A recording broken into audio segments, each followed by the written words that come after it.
नमस्कार, ABP live की इस जनता चौपाल पे आपका स्वागत है। आज हम हैं जबलपुर के धनवंतरी नगर इलाके में और यहाँ पर ये चाय पान नाश्ते की एक होटल है जहाँ पर लोग एकजुट हुए।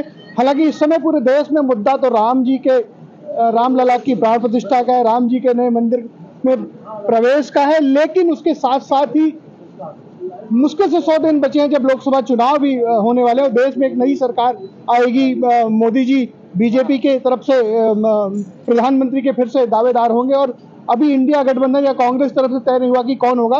लेकिन अब आइए पूछते जनता क्या सोचती है, राम मंदिर के बारे में क्या सोचती है, उसके बाद लोकसभा चुनाव के बारे में और क्या मुद्दे होंगे। भैया बताइए कि ये जो एक तो राम मंदिर का चल ही रहा है, लोकसभा चुनाव भी है, तो क्या चुनाव में मुद्दे भगवान राम का मंदिर और रामलला होंगे या कुछ और मुद्दे भी आएंगे? ये तो हमारा हो ही चुका है। हाँ? और राम मंदिर बनने ही वाला है। हाँ। और उसमें प्राण प्रतिष्ठा हो रही है, इसलिए ये मुद्दा के आगे भी और भी मुद्दे हैं। तो किस तरह के मुद्दे लगते हैं आपको? जैसे इस समय शिक्षा का स्तर बहुत अच्छा हावी हो रहा है। हाँ। और ये हब है जबलपुर, यहाँ पे और भी लोग शिक्षा के माध्यम से बाहर के लड़के लड़कियां आ रहे हैं। नहीं, लोकसभा के हिसाब से क्योंकि देश की सरकार बननी है, तो बड़े मुद्दे क्या हो सकते हैं जिसपे लोग मानस बनाएंगे वोट देने का? ये यहाँ पे जो रोजगार है, रोजगार एक अहम मुद्दा है जो, और सभी लोग यहाँ के लोग चाहते हैं कि ज़्यादा से ज़्यादा लोगों को यहाँ रोजगार उपलब्ध हो, जो बाहर ना जा करके यहाँ जबलपुर के ही लोकसभा क्षेत्र में अपना अच्छे से अच्छा व्यवसाय कर सकें। तो ये जैसे कि राम मंदिर तो है, रोजगार भी मुद्दा होगा और स्थानीय रोजगार मिलना चाहिए। भैया आप बताइए कि जो चुनाव लोकसभा के होने वाले, इसमें क्या लोग भगवान राम के नाम पे ही जाके वोट डाल देंगे या कुछ और बात भी करेंगे अपने नेता से? मुद्दे हैं, मगर ये है कि राम मंदिर का जो मुद्दा है वो एक अलग है और वो तो बनने को तैयार हो ही गया है।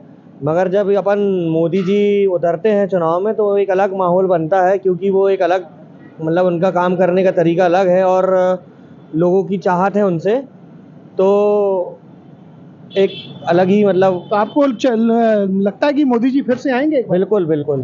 तो इनको लगता है कि मोदी जी फिर से आएंगे। आप बताइए कि जो अभी चुनाव होने वाले हैं, अप्रैल से मुझे लगता है कि लोकसभा चुनाव की शुरुआत हो जाएगी, तो आपको क्या लगता है क्या मुद्दे होंगे? सबसे पहले तो मैं बोलूँगा, बोल सियावल रामचंद्र की जय।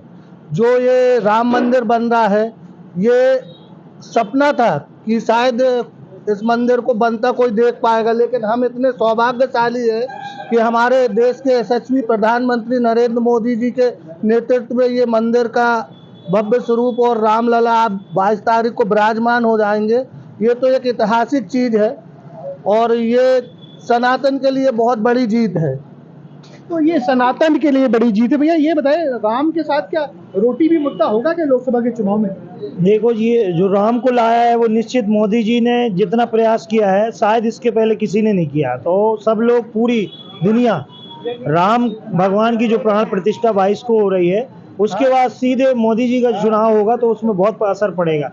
पूरी जनता जागरूक हो चुकी है और मोदी जैसे इंसान दुनिया में जरूरत है। तो ये मोदी फैन देखिए सब जगह मिल रहा है। हमारे पंडित जी बताइए कि राम के साथ साथ रोटी भी मुद्दा होना चाहिए क्या चुनाव में? मुद्दा तो सभी होंगे, लेकिन राम मंदिर जो है ना, जो मोदी जी ने 500 साल पुराना प्रकरण जिसे पूर्ण किसी ने नहीं किया, राजीव गांधी, नरसिम्हा राव, ऐसे कई आए, कई लोगों ने उठाया अपने अपने स्तर, लेकिन उसको वहीं छोड़ दिया।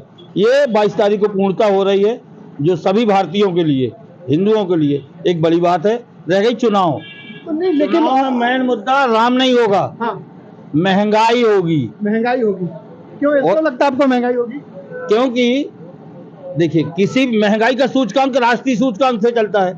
एक गरीब की पेमेंट क्या है आपको पता है, 400-500 रुपए दिन। एक गवर्नमेंट सर्वेंट 2 से 5 हजार रुपए दिन भी कमा रहा है। तो जो प्राइवेटीकरण हुआ है उसमें जब तक मोदी जी हैं, अडानी अंबानी या जो खरीदार हैं, जो प्राइवेट कंपनियों खरीद, जब तक तो महंगाई बराबर है। जब दूसरे हाथों में जाएगी तो उस सूचकांक से महंगाई बढ़ेगी, वो गरीब कहाँ जाएगा? आपको महंगाई में व्यक्तिगत जो आय है उसको बढ़ाना चाहिए और व्यक्तिगत आय ही मेन मुद्दा होगी बेरोजगारी के साथ। तो ये देखिए कह रहे हैं कि व्यक्तिगत जो लोगों की आय है या बेरोजगारी, वो एक बड़ा मुद्दा हो सकती है चुनाव में, और राम तो ठीक है, उसके अलावा उस मुद्दे पर भी आने वाली सरकार गुजरेगी। आपको क्या लगता है भैया कि ये जो लोकसभा का चुनाव 100 दिन मेरे ख्याल से रह गए, उसमें भगवान राम के नाम पे ही सब कुछ राममय होगा या रोटी का भी कुछ बात हो जाएगी? देखिए, रोटी के लिए क्या नहीं है ये बताएं आप। आप बताइए नहीं, मतलब हर साधन है रोजगार का, आदमी करे, अब करना ही नहीं है जिसको तो क्या कर सकते हो। नहीं, पर रोज अखबारों में छपती है कि बेरोजगारी बढ़ गई, अब युवाओं के पास रोजगार नहीं है, काम नहीं है, तो ये मुद्दे क्या इस पे ध्यान देने की जरूरत नहीं है? ये बताइए किसके पास जो करना ही नहीं चाहता उसको रोजगार नहीं। नहीं, ये तो सरकारी आंकड़े आते हैं कि रोजगार इतने घटा है रोजगार, तो उसमें करने ना करने का प्रश्न कहाँ से? नहीं, ऐसा नहीं है कि रोजगार घटा है। नहीं, आप बी वाले को ठेला लगाने का रोजगार बोलोगे तो कैसे काम चलेगा? देखिए, आज करने वाला तो क्या रोजगार घटा है, रोजगार तो सब पर्याप्त है। ये हम नहीं, ये सरकारी आंकड़े रोज अखबारों में छपते हैं। अभी छपा कि 22 से 24 साल की उम्र के जो युवा है उनकी बेरोजगारी दर 44% के आसपास है। उनके लिए देखिए भाई, आने वाले समय में होगा विकास, मतलब तो भी आपको लगता है कि जो सनातन और राम मंदिर ज्यादा बड़ा वो सबसे बड़ा मुद्दा है। इतने सालों के बाद ये कार्य हो रहा है तो बहुत बड़ा मुद्दा है हमारे लिए। तो देखिए, ये कह रहे हैं कि बेरोजगारी और सब मुद्दे हैं, लेकिन सनातन और राम का मुद्दा हमारे साथ नारी शक्ति भी है, और अगर उनकी आवाज ना उठाई जाए तो उसके बिना सारी बात अधूरी होगी। मैडम, आप बताइए, ये जो अभी राम मंदिर का चल रहा है, इसके बाद तुरंत बाद लोकसभा का चुनाव होगा, प्रचार शुरू हो जाएगा, तो आपको क्या लगता है कि राम नाम पे ही सारे वोट हो जाएंगे, रोटी का भी क्यों नहीं चर्चा होगी? आप कैसी बात कर रहे हैं? अयोध्या में आपको लगता नहीं कि रोजगार मिला लोगों को? नहीं, आप बताएं। अभी हम जैसे बात कर रहे थे कि लगातार अखबारों में छपता है कि बेरोजगारी दर बढ़ रही है, युवाओं के पास रोजगार नहीं है, लूज करें। आज ही छपा कि AI आ जाएगा तो बहुत सारी नौकरियां खा जाए, तो क्या सरकार से ये भी चाहती है कि साथ साथ इन पर भी फोकस करें? वो नहीं, देखिए, नरेंद्र मोदी जी ने कहा है आप स्वयं के लिए भी, जैसे कि अभी विश्वकर्मा ऐप चला है जिसमें आपको अभी रोजगार के लिए उन्होंने अवसर दिए कि हम आपको लोन देंगे, आप खुद अपना बिजनेस करिए और आप खुद अपने मालिक बनिए। इससे अच्छी बात क्या हो सकती है? सरकार कितने लोगों को नौकरी देगी? आप खुद सोचिए। आप खुद प्राइवेट सेक्टर में, तो प्राइवेट सेक्टर मेरे हिसाब से बहुत अच्छा है। यदि आप अपना काम स्वयं से करते हैं तो जितना अच्छा आप अपने लिए करेंगे उतना सरकार के लिए नहीं करेंगे या किसी दूसरे के लिए नहीं। यदि आप अपना खुद का बिजनेस खोल के खुद अच्छा काम करते हैं तो इससे अच्छी बात कुछ होती है? क्या महिला नारी सुरक्षा भी एक चुनाव का मुद्दा हो सकता है? क्यों नहीं हो सकता? आपको अभी आरक्षण भी दिया है। नरेंद्र मोदी नहीं होते तो क्या आपको लगता है आरक्षण होता? आप सोच सकते हैं ये बात? मैं तो नहीं सोच सकती। यदि आप इसके अलावा जो महिलाओं से जुड़े अपराध हैं उनमें लगातार वृद्धि होती जा रही है। आपराधिक प्रवृत्ति हम किसी की व्यक्ति को तो बदल नहीं सकते, परंतु हम उस पे मतलब एक तरह का वो लगा सकते हैं कि हमने CCTV कैमरे लगा दिए, पुलिस बढ़ा दी, आपको राज की 108 की गश्त या 100 नंबर है या कुछ भी इस तरह का हम प्रयोग कर सकते हैं कि हमारे सामने जो हमारे जो कहना चाहिए कुरीतियां हैं या जो गलत डिफाल्टर लोग हैं उनके ऊपर हम कैसे बैन लगाएं। हम किसी की मानसिकता को नहीं बदल सकते, परंतु हम उसका उपाय ढूंढते हैं और उपाय ढूंढ के उसको आप देखिए नरेंद्र मोदी जी के शासन में। और ये महिला शक्ति कह रही कि प्रधानमंत्री नरेंद्र मोदी के रहते हुए किसी को भी चिंता करने की जरूरत नहीं। हमारे साथ स्थानीय पार्षद भी हैं जीतू भाई, उनसे बोलते भाई, जीतू भाई ये बताओ कि जो राम का तो चल ही रहा है, लोग और क्या अपेक्षा करते हैं सरकार से? देखिए, जनसंख्या नियंत्रण कानून अभी एक बड़ा मुद्दा बचा हुआ है, जो हम सभी को, हर प्रत्येक भारतीयों को भी अपेक्षा है कि ये जल्द से जल्द आना चाहिए।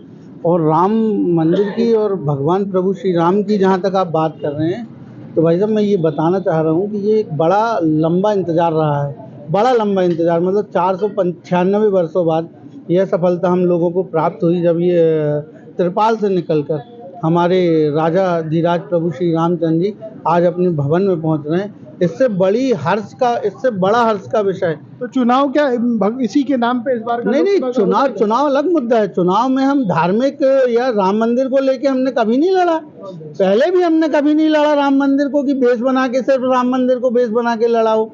लेकिन हाँ, चूंकि जहाँ धर्म है वहाँ राजनीति होती है और जहाँ राजनीति है वहाँ धर्म होता है, एक दूसरे की परछाई है ये, तो वो बीच बीच में नाम आता है। लेकिन आने वाले समय में बहुत सारी अन्य विषय हैं जो उन पे लेकर भी चुनाव, धर्म और राजनीति जुड़े हुए विषय है और आने वाले चुनाव में इन पर दोनों पे चर्चा होगी। हमारे साथ ये जो जहाँ जगह बैठे उसके होटल के वो भी है। भाई आपको क्या लगता है जो लोकसभा का चुनाव अभी आने वाला है उसमें जो बीजेपी ने राम मंदिर का इतना सारा वो किया, एक तरह से राम भगवान को अपना पक्का स्थान दे दिया, उस पर ही लोग वोट दे देंगे? कुछ और भी मांग करेंगे, कुछ और बात करेंगे? देखिए, ये तो सब मतलब कांग्रेसी जो है ये जबरदस्ती की फालतू में फैला रहे हैं कि बीजेपी राम मंदिर के नाम पे वोट मांग रही है। ये सबको दिख रहा है। जनमानस को ये सभी को दिख रहा है कि ये काम पे वोट मांग रही है। आज बिल्कुल है ना, देश हित पे वोट कर रहे हैं। और मतलब कांग्रेस पहले मतलब पार्टी में सत्ता में रही तो कांग्रेस ने क्या किया 70 साल में, और ये मतलब 14 साल से भाजपा है। तो ये कह रहे हैं कि केवल राम के नाम पे नहीं बल्कि मोदी जी काम पे भी वोट मांग रहे हैं और कांग्रेस केवल दुष्प्रचार करेगी। हमारे साथ कुछ और लोग भी हैं, उनसे बात करते हैं। भैया, आपको क्या लगता है कि जो नया लोकसभा चुनाव राम मंदिर के तुरंत बाद होने वाला है, उसमें जनता के क्या मुद्दे होंगे? चुनाव तो एक अपनी प्रक्रिया है, होते रहते हैं और होते रहेंगे। चुनाव से ही तो जनता अपनी सरकार चुनती है और अपनी अपेक्षाओं की पूर्ति की मांग करती है उनसे। हाँ हाँ हाँ, जहाँ जो कमियां हैं वो तो लगी रहती है। जीवन जब तक है, कमी भी है और उपलब्धि भी है। तो उपलब्धि को कोई नहीं गिनाता, कमी को हर कोई कहता है। ये तो चलता रहता है। आपको क्या लगता है जनता किस मुद्दों पे वोट करेगी? लोग चुनाव और राजनीति और धर्म अलग अलग चीजें हैं, तो जनता का इससे कोई कनेक्शन नहीं होता था मेरी ख्याल से। धर्म अपनी जगह है, चुनाव अपनी जगह है। तो अब इसमें दोनों में अलग अलग चीजें हैं, और धर्म और राजनीति एक दूसरे के पूरक जरूर है, परंतु इनको एक दूसरे जोड़ के अपन कुछ नहीं कह सकते। तो देखिए, ये जनता का मन है, मानस है, जो ये लोगों को लगता है कि बीजेपी या मोदी सरकार ने न केवल काम किया है बल्कि बहुत सारी योजनाएं लाई जिनसे लोगों का भला हो सकता है। और भगवान राम, उनको लगता है कि सबसे बड़ा मुद्दा भगवान राम का ही है, जिनको मंदिर बनाया गया और उनके रामलला को स्थान दिया गया। और इस वजह से उनको ये लगता है कि जो बीजेपी जो या मोदी ने जो काम किया वो 70 सालों में कोई नहीं कर सका है। Ajay Tripathi, ABP news, Jabalpur.